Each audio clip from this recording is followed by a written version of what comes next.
Hello दोस्तों, good morning. आज है मेरे 75 हार्ड चैलेंज पार्ट 5 का दिन 330। सुबह खाली पेट पानी पी के फ्रेश होके मैं आ गया पहाड़ी पे, जहाँ मैं करूंगा स्प्रिंट।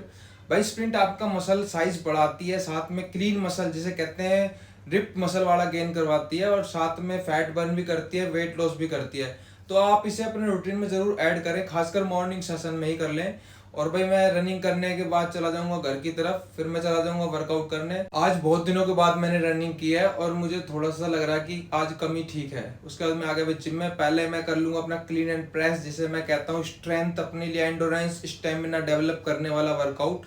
और ये मैं ज़्यादातर रोज ही कर लेता हूँ, इससे मेरा स्ट्रक्चर बना रहता है, ये मेरे मसल्स को रोक के रखती है शरीर में। उसके बाद कर लूंगा बाबा कर भाई इस तरह से। आप फुल रेंज में ही ट्राई करें, ये बिग बार मैंने ली हुई है। उसके बाद मैं वन आर्म ट्राइसेप एक्सटेंशन कर लूंगा इस तरह से। भाई बहुत सारे कहेंगे ये गलत है, भाई वेरिएशन है बहुत सारे वर्कआउट के, एक वेरिएशन नहीं है। मैं ट्राइसेप पुश डाउन इस तरह से कर रहा हूँ, बहुत से लोग बहुत ज्यादा झुके करते हैं। जो इफेक्ट आ रहा है भाई वो ज्यादा करेक्ट है उस बंदे के लिए, हर किसी के लिए अलग अलग वर्कआउट का पोजीशन बनी हुई है। हमर कर्ल कर लूंगा भाई इस तरह से मैं। फिर बाद में जो खासकर आजकल रिस्ट की जो वर्कआउट चल रही है, मैंने उससे पहले इसको ट्राई किया होता, पर मैंने शो नहीं किया था। अब मैं दिखाता हूँ कि ये हम इस तरह से भी कर सकते हैं अपनी जिम के अकॉर्डिंग। घर आ खाऊंगा खाना, खाने में भाई ऑमलेट है और उबले हुए चावल हैं, मतलब अंडों की भुजिया भाई देसी घी में बनाए हुए हैं, उबले हुए चावल, स्टार्च कर दिया इसका आउट। इवनिंग सेशन में मैं चला जाऊंगा वॉक करने पहाड़ी पे। भाई आज टाइम मिल गया तो मैं आ गया वॉक करने। और साथ ही आप देख सकते हैं मौसम खुला हुआ, बारिश आने के कोई चांस नहीं है। इवनिंग सेशन में मैं शुरू कर दूंगा भाई लेग रेस से इस तरह से। ये आपके स्टमक को फुल्ली इंसाइड करती है एक बार में ही। एल्बो नी टच कर लूंगा, ओब्लिक्स के लिए अच्छे होते हैं। रिवर्स लेग रेज कर लूंगा भाई, पेट को जल्दी इंसाइड करेंगे। उसके बाद क्रॉस लेग कर लूंगा मैं लोअर एब्स के लिए, फिर मैं कर लूंगा अपर एब्स, ऊपर के 4 एब्स बनते हैं। दार्शनिक कपिल, उनका अगला सिद्धांत सृष्टि की उत्पत्ति और उसके कारण संबंधित था।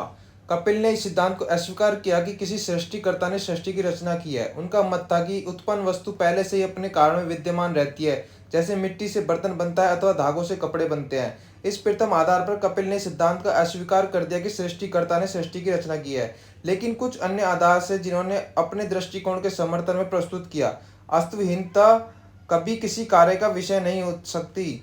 वास्तव में नई उत्पत्ति कुछ होती ही नहीं। वस्तु उस सामग्री के अतिरिक्त और कुछ नहीं जिसमें वह निर्मित हुई है। वस्तु अपने अस्तित्व में आने से पहले सामग्री के रूप में विद्यमान रहती है जिससे उसका निर्माण होता है। किसी एक निश्चित सामग्री से किसी एक निश्चित वस्तु का निर्माण हो सकता है, और केवल एक निश्चित सामग्री से ही किसी निश्चित वस्तु के रूप में परिणत को प्राप्त हो सकती है। रात में खा लूंगा पोटेशियम, मैग्नीशियम, आयरन से भरपूर चने और मूंगफली। ये आज की डीपी। मिलते हैं कल एक नई वीडियो के साथ। बोलो जय भीम।